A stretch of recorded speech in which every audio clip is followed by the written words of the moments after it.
제22대 국회의원 선거 당선인을 만나다. 오늘은 천안갑 문진석 의원을 스튜디오로 모셨습니다.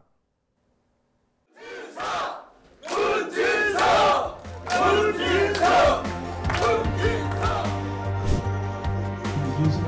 무엇보다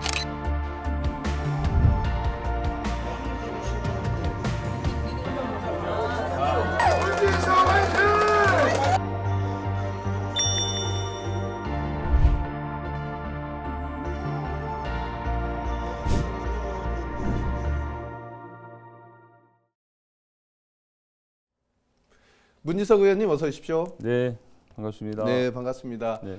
먼저 당선 축하드리고요. 네. 선거가 끝난 지 이미 많은 시간이 흐르고 있습니다. 많은 분들 만나셨을 텐데 주로 어떤 말씀하시던가요?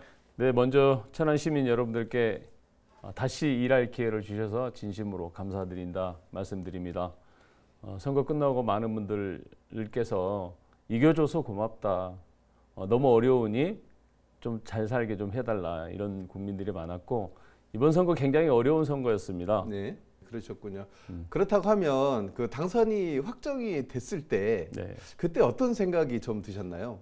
네, 그렇습니다. 많은 지지자와 저를 응원해주는 시민들이 얼굴이 떠올랐고 또 캠프의 관계자들, 함께했던 동지들, 예.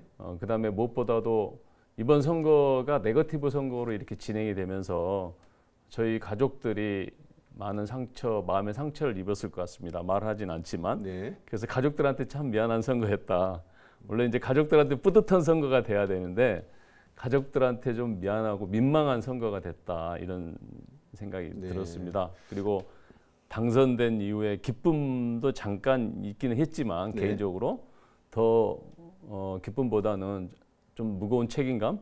이제 재선 국회의원으로서 일을 해야 되는데 초선 때보다 더 많은 성과를 내야 되기 때문에 재선 국회의원에 대한 어떤 책임감 무겁게 다가왔습니다. 네.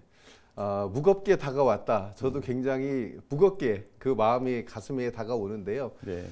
이번 선거의 승리의 요인 무엇으로 보십니까? 이번 선거를 두 가지 측면에서 저는 첫 번째 큰 틀에서는 정권 교체, 정권 심판에 대한 예. 그런 시민들의 요구가 많았었고요. 그다음에 두 번째는 천안 발전에 대한 요구, 이 두 요구를 충족시켜주지 않았나. 그래서 정권 심판에 대한 요구는 우리 야당에 투표함으로써 그 요구를 충족시키려고 하는 시민들이 많았기 때문에 이길 수 있었다. 그리고 이제 막 시작된 천안 발전, 과연 천안 발전을 멈추지 않고 할 수 있는 후보가 누군가라는 판단을 하신 유권자들도 있다고 봅니다. 그래서 네. 그런 측면에서 저를 선택하지 않았나. 지난 4년 동안 의정활동들을 꼼꼼히 살펴본 시민들께서는 저에게 투표를 했다. 저는 그렇게 네. 믿고 있습니다. 사실 이번 선거가 갑선거구가 신범철 후보와 리턴 매치로 가장 네. 주목을 받았던 곳입니다. 그렇습니다. 두 번의 경쟁에서 두 번 다 승리를 하셨는데 혹시 신범철 경쟁자분께 전화 한 통 해 보셨나요? 네, 뭐 제가 신범철 후보가 먼저 전화를 걸어왔는데 제가 전화를 못 받았습니다. 그래서 시간 한 두세 시간 후에 다시 전화를 드려서 네. 위로하고 또 신범철 후보는 저를 뭐 이렇게 축하해주고 그렇게 했습니다. 네. 정말 그 훈훈한 모습이어서 모습. 천안의 미래가 밝구나 네. 이런 생각도 해보고 네. 사실 그 이 자리가 지난 선거 때는 토론회를 했던 장소입니다. 네, 그때 네. 굉장히 무겁게 오셨는데 아까 오시는 거 보니까 걸음이 사뿐사뿐 잘 오시더라고요. 들어오실 때 마음이 좀 어떠셨나요? 예, 그때 지난 토론회 때는 어쨌든 이겨야 되는 선거의 토론회였기 때문에 선거 전에 토론회였기 때문에 아무래도 부담이 좀 많이 있었겠죠. 네. 부담이 있었을 테지만 오늘은 당선에 대한 인사도 좀 드리고 앞으로 의정활동 방향에 대해서도 말씀드리면서 조금은 더 가벼운 마음, 그렇지만 결코 가볍지 않는 마음으로 왔다 이렇게 말씀드리겠습니다. 네, 시민들께 인사를 드리는 자리인 만큼 네. 책임감을 갖고 오셨다 이렇게 이해하면 예, 되겠군요. 예, 그렇습니다.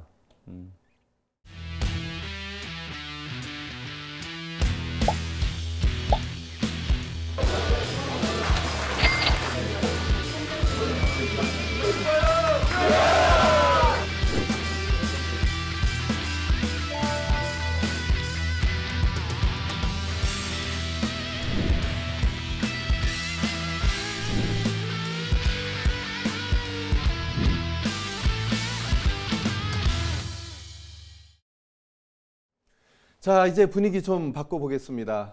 이제는 초선이 아닌 재선 의원입니다. 초선 의원과 다른 점 무엇이 있을까요? 아무래도 초선 의원은 이제 공부를 하면서 의정 활동을 하는 게 초선일 테고요. 네. 재선 의원은 이제 국회 시스템이라든가 여러 가지 예산 확보를 어떻게 하는 것인지 예산의 편성이라든가 이런 것들을 공부를 하고 또 사업이라든가 이런 것도 많은 이해 속에서 진행을 하다 보니까 초선 때하고는 완전히 하늘과 땅 차이의 의정 활동을 할 수 있는 게 아닌가 이런 생각합니다. 네. 예, 그 초선 때 제가 국회 처음에 출원을 앞두고 출정을 앞두고 그때 가졌던 생각과 지금 재선이 돼서 네.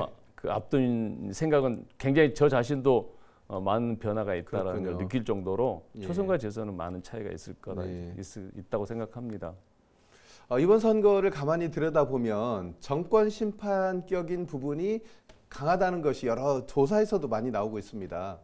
하지만 우리 시민들은 우리 지역을 위해서 좋은 정책을 펼쳐주길 바라고 있습니다.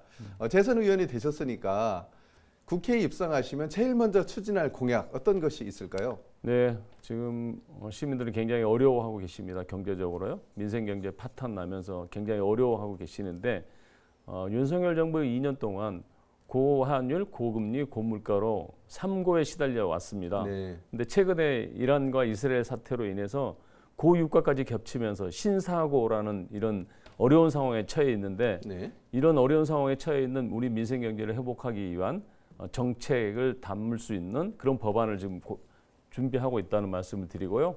그다음에 선거 과정에서 약속했던 철도혁명, 특히 천안역에서 청수역, 독립기념관, 병천역, 오창 국가산업단지, 청주공항까지 철도 연결 약속했는데 네. 그 공약에 대한 이행을 어떻게 할 것인지 로드맵을 준비하고 있다 이런 말씀 드리고 그다음에 도로혁명으로서 외부 순환 도로를 저희가 완성하겠다는 약속을 드렸습니다. 지금은 절반 정도의 외부 순환 도로지만 이제 재선 4년 동안 완전한 외부 순환 도로를 구축하는 것이 목표고 또 약속을 드렸습니다. 그래서 그런 부분들에 대한 준비 작업을 하고 있다.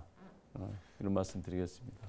지금 하신 말씀은 제가 선거 기간에 하도 많이 들어서 꼭 이루시길 저 역시도 예. 염원을 하면서 예. 이제 곧 22대 국회가 열리게 됩니다. 상임위원회를 이제 배정을 받게 되실지 선택을 하실지는 모르겠지만 혹시 상임위원회 일하고 싶은 곳 어디 있으실까요? 있다면 이유도 함께 설명해 주시죠. 뭐 시민들과 물론 많은 얘기를 할 필요도 있지만 저는 이제 개인적으로는 그런 생각합니다. 우리 천안 갑 지역은 여전히 생활 SOC 이 만약에 부족합니다. 생활 SOC 인프라가 많이 부족한데 그 인프라들을 만들어내기 위해서는 지금 하고 있는 행정안전위원회를 계속해서 하는 게 좀 더 유리한 거 아닌가 이런 생각을 하고 있습니다. 네. 이제 우리 이정문 의원과 또 이재관 의원과 이렇게 상의해서 천안 전체 천안 전체 발전을 위한 상임위 어떤 상임위가 가장 좋은 건지를 또 한번 논의해보고 최종적으로 결정하겠다 이런 말씀드리겠습니다.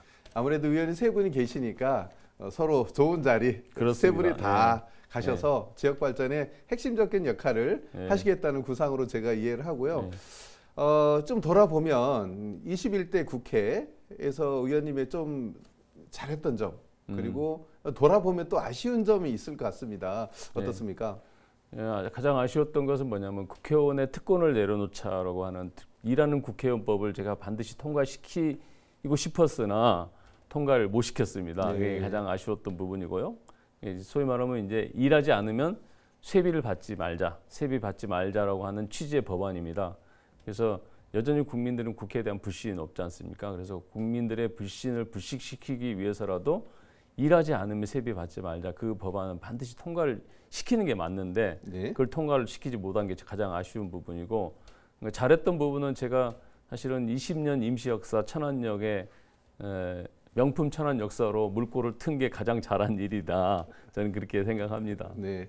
마지막으로 우리 시민들께 앞으로 일 잘하겠다고 한 말씀 해주시죠. 존경하는 천안 시민 여러분, 여러분의 성원과 지지로 힘있는 재선 국회의원이 되었습니다. 확실한 성과로 보답하겠습니다. 깨끗하고 정의로운 정치인이 되겠습니다. 약속을 잘 지키는 정치인이 되겠습니다. 무너진 민생 경제를 살리고 이제 막 시작된 천안 발전을 멈추지 않도록 최선을 다하겠습니다. 감사합니다. 자, 의원님 오늘 저와 함께 나눈 이야기 결국 지역 발전을 위한 이야기입니다. 이 초심 변치 않으시길 바라겠고요. 오늘 이렇게 나와주셔서 고맙습니다. 예, 감사합니다.